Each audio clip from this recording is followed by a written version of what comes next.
Hey, welcome to BreitWerks. So for those of you that follow our channel, that is not a Porsche, but this was one that my son bought in July 22, and it is ready for a service. So we're gonna give it a service, see how it held up. We did an undercarriage review on this and we detailed the undercarriage. So we'll see how everything held up for almost 9,500 miles, maybe 9,300 miles since the last time it was here. So we're gonna get on with it. So this little, what do they call them, CUVs, has about 16,000 miles on it now. And everything still looks good. That little yellow stuff, that's our corrosion prevention that we sprayed on there. So we'll get this all cleaned up before we send her back home. But yeah, everything's holding up pretty well. No significant rust or anything like that. So certainly not too bad. One of the things I did notice for a treadwear 480, the inners are wearing on the front. So it is all-wheel drive, but it must be front biased. As you can see, a little bit more wear on the inside third of the tire, but that's probably why these damn things handle so well. But if we come back here and we look at the rears, you don't nearly have that much wear. So nothing that a quick tire rotation will not solve. But interesting that for a 480 treadwear, these what are these, Bridgestones? So Bridgestone's wearing pretty hard after 15,000 miles. So you should be able to, pretty well, you should be able to get about 30,000 miles out of these, maybe 25. All right, we are going to get that pan off and get to work. So everything under the cover is looking pretty darn good. So no issues, no oil leaks there, no oil leaks there. Again, this yellow stuff is the paraffin wax that comes out of the bow shield. And then up in there, things looking pretty solid. Don't really see any issues. So that's that dried wax from the bow shield again. Let me look up there on the compressor. Belt looks great. So I think we're just going to do an oil change and a tire rotation. Everything else is just looking wonderful. Kind of neat. Hey, 15,000 miles, 16,000 miles, you kind of would hope it would look like this. All right, we're gonna get on with it. So while I was waiting for the oil to drain, I did a little bit of a undercarriage detail. So all the plastic parts get a product from CarPro called Pearl, and all the metal parts, they just got a spray wax, a ceramic spray wax. Everything cleaned up nice. You can see where I drug my towel across our torque stripe there, but hey, it's still torque striped. You can still see it right there. Not gonna worry too much about it. But yeah, this little thing is built pretty well. One of the things I will show you, if you're doing this yourself, take an extra second and just pull down on this, because there were a lot of leaves trapped up in there and down in here. Ooh, I left a couple. All right, so is that a problem? Not today, but if that all gets packed in, you know, you've got a frame joint right there. Over here, I didn't do it yet. See if anything comes out. Oh yeah, see? For some reason, these little rockers seem like they catch stuff. Nothing in there, that's good. So yeah, just pull down, it's plastic, and you can get that stuff out of there. All right, we got the bottom all done. I'm gonna put the cover back on, we'll go topside. So this little guy takes 4.5 liters. 4.5 liters, and it uses a 0W20. So pretty small, what is this? This is a non-turboed, oh, it doesn't, yeah, 2.5 liter. So it's the 2.5 liter Skyactiv non-turbo. And boy, that is some very lightweight oil. But the Motul came out great. This is the third oil change that we've done on the car. So I really like this stuff. It's very, very expensive, but when you're basically running water through your engine, you want to make sure you have some really, really good water. And it is Mazda approved. Mazda, even though it's not written up there, but these approvals tell you that it is. So we're gonna pour 4.5 liters into that engine. All right, so 4.5 liters was perfect. This car has an old-fashioned dipstick, and the 4.5 liters took us right to the top dot. And our tiny little oil filter, you know, we put that in dry. So that'll take us right where we want to be. So the last thing we're going to do, I did check the air filter. You know, for you guys that own these, you should be servicing this thing yourself. Dirt simple. As a matter of fact, the cover on the bottom, if you don't want to take off all the 10 mils and the 4 little clips, they actually have, I think it's 1/8 millimeter, drops a door open. But the air filter is just these 2 clips. You can pull this thing straight up and check your air filter. This one had, I think it had like 1 leaf in it, so I blew it out, but it'll be fine. But what we're gonna do now, we're just gonna check the brake fluid. So the car's 1.5 years old. I fully expect to not find anything, but we're gonna see what this guy says. Yep, he's got stuff on the tip, but not even a hint of water in there.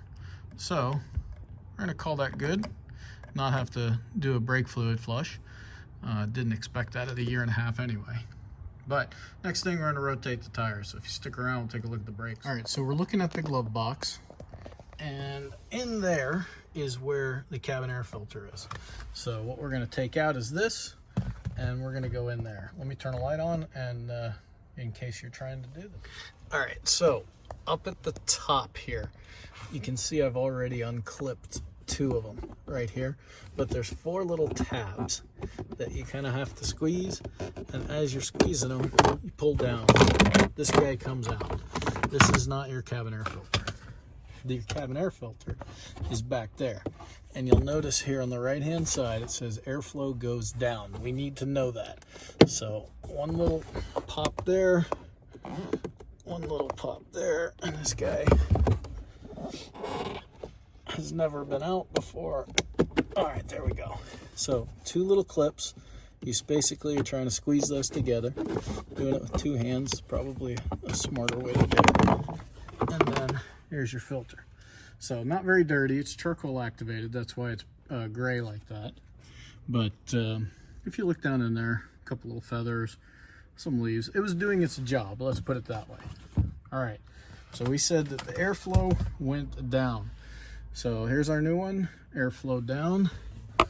So get it to go in the same slot, and the 2 little tabs, we're gonna look for them to click.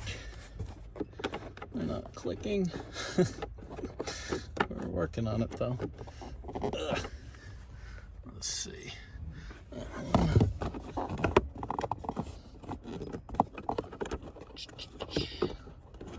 Huh, interesting. All right, let me use 2 hands. All right, we solved the mystery of the cabin air filter. So this is the Cortico replacement. This is the Mazda original. Now, you set them across the top of each other, same size. You set them side by side. This one is much, much thinner. So what we're gonna do is we're gonna return that one. We're gonna get a Mazda OEM replacement. And for the time being, I just blew it out, so there's no more leaves or feathers in there. But if we stick with the video here, all we're doing is getting it back into that space where it lives, and the right hand side is being a little bit of a challenge.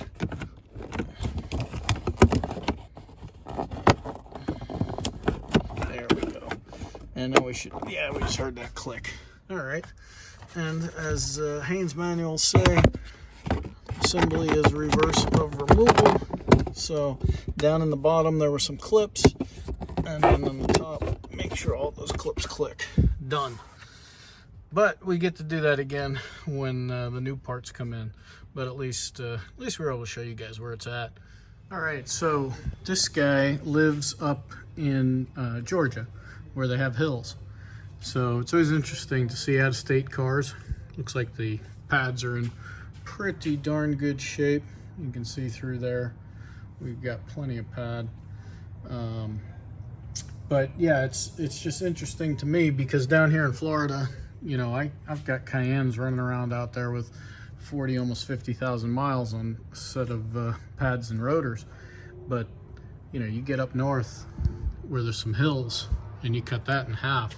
But everything looks good. Brake hoses all look really good. That fluid is where I had used the wax. Let's go look at the back one. These tiny little, thin little rotors, but we've got plenty of pad compound there, and we've got plenty of pad compound there. So not worried about pads at this point either. The calipers look good. All the hoses look good. Nothing looks stressed out. So very cool. We're gonna put the wheels back on it after we rotate them. All right, so I'll leave you with this.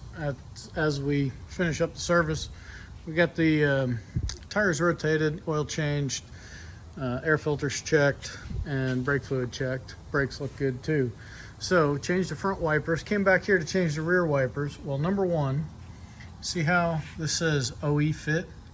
Yeah, no, the hole in the center of the wiper blade, not wide enough to let this go through. So OE fit my ass. But here's a fun little trick that Mazda has. So you have to take this pivot off. And if you look at this pivot, it's got these little tiny tabs that hold it on. So basically you're just gonna try and like spread this very gently to get it up and work it over. But then if you want to put the wiper in the service position, you need to, and this is in the owner's manual, you need to go in here and you need to get this little clip out. All right, so this little clip comes out. Oops, a lot easier said than actually done. So you take out that little clip, and now you can pick the wiper all the way up, which allows you to rotate it in such a fashion that it'll come off. But you notice the width of this hole here, right, has to fit over the top of the wiper arm. So the replacement blade absolutely would not fit in that. So I think it's about probably 1 millimeter too narrow. So do you take a file, clean it out, or do you just go down to Mazda and buy it with maybe 10 bucks? So put this guy back in. Oops, again, easier said than done. There we go. And he just clips, that's it.